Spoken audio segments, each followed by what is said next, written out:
Vous écoutez Europe 1, il est 9h30. Le journal des médias avec Thomas Joubert. Bonjour Thomas. Bonjour, à la une ce matin, Nicolas Bedos arrêté en état d'ébriété. Les faits du logis d'M6 vont aller faire un tour sur l'île des Vérités. Et les 6 nouvelles chaînes de la TNT arrivent dans le sud de la France aujourd'hui. Et on commence avec cette information qu'on a appris ce matin. Nicolas Bedos a été placé en garde à vue pour conduite en état d'ivresse. L'humoriste et chroniqueur dont n'est pas couché a été contrôlé avec 1,66 g d'alcool dans le sang cette nuit à Paris. C'est ce que révèle le site internet du Point ce matin. La police est intervenue après une chute de scooter vers 4h du matin dans le centre de la capitale. Son véhicule faisait apparemment des zigzags. Nicolas Bedos a subi un contrôle d'alcoolémie qui s'est révélé positif. Il a donc été placé en garde à vue. Il s'y trouverait encore ce matin selon le Point.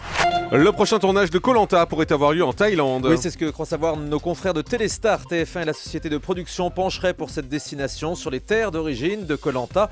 L'idée de retourner au Cambodge a été totalement démentie, étant donné que c'est là-bas que le candidat Gérald Babin est décédé en mars dernier et que le médecin Thierry Costa s'est suicidé. Je rappelle que la prochaine saison de Koh-Lanta réunira d'anciens candidats et sera diffusée à la rentrée 2014. Le sort de Loana inquiète de nouveau son entourage. Son ami Eril Preyer demande l'ouverture d'une enquête pour abus de faiblesse. Selon Télé Loisirs, il compte écrire en ce sens au procureur de la République pour alerter sur la relation de Loana avec son compagnon actuel Frédéric. Selon son entourage, Loana serait de nouveau en danger. Elle aurait disparu depuis plusieurs semaines. Deux vedettes d'M6 vont participer à l'île des Vérités qui est sur Énergie 12. Il s'agit de Béatrice et Daniel, les deux fées du logis de l'émission C'est du propre. Information assez étonnante Bah en oui, plus, c'est surprenant, car on ne peut pas dire que les deux jeunes femmes aient vraiment le profil pour faire cette télé-réalité. Elles vont elles pouvaient faire du ménage là-dedans. Quelques jours avec les candidats. Oui, c'est ça. Bah, figurez-vous qu'elles vont notamment devoir rappeler les notions d'ordre et de propreté aux candidats. C'est vrai que ça promet. D'autres guests sont attendus dans cette saison de l'île des Vérités, comme Mounia, ex-chanteuse des Watford. Ils ont que du lourd dans cette émission. La deuxième saison du meilleur pâtissier arrive bientôt sur M6. Une deuxième saison présentée hier à la presse avec toujours Faustine Bollard à la présentation. Petite particularité, Faustine a tourné l'émission en étant enceinte, alors qu'on la retrouvera en même temps dans 100% Mag avec un ventre plat. Elle est trop forte. Ou presque. Non, plat. Elle est très bien. On l'encourage en tout cas. On écoute Faustine Bollard au micro européen de Romain. Bon. Je m'attends déjà en effet à des réactions sur les réseaux sociaux de gens qui penseront que j'ai remis le couvert très très vite, que j'attends déjà le deuxième, ou qu'en effet il faut peut-être que j'arrête de manger des gâteaux parce que là j'ai pris un peu cher. Par contre vraiment je salue M6 qui a décidé d'assumer le fait que les émissions, parce qu'aujourd'hui tout le monde sait que les émissions de télé elles sont tournées un petit peu en amont, et là M6 a décidé d'assumer en disant voilà on va pas changer d'animatrice parce que en effet ma grossesse date un peu le moment du tournage, et eux ils ont décidé de dire bah voilà non, nous à l'époque elle était enceinte, elle est plus aujourd'hui, mais on dit les choses, et ça je trouve que c'est tout à l'honneur d'M6.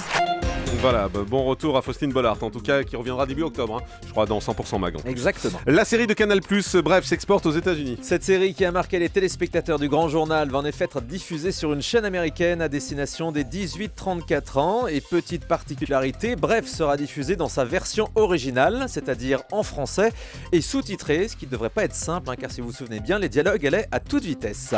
Et puis François Hollande va donner une interview à CNN. Le chef de l'État s'exprimera ce soir à 20h sur la chaîne d'info américaine à l'occasion de son déplacement à l'Assemblée Générale des Nations Unies. François Hollande évoquera les questions internationales, en priorité le dossier syrien et iranien. Reste à savoir si le président s'exprimera en français ou en anglais. Je sais pas pourquoi, mais je pense plutôt pour le français. La chaîne d'info France 24 bientôt disponible sur la TNT en Ile-de-France. Le gouvernement a décidé de préempter la fréquence laissée vacante par France O en Ile-de-France. Les franciliens pourront donc bientôt voir France 24 gratuitement sur la TNT. C'est une belle avancée pour la chaîne d'info internationale qui souffre d'un manque de diffusion sur le territoire français.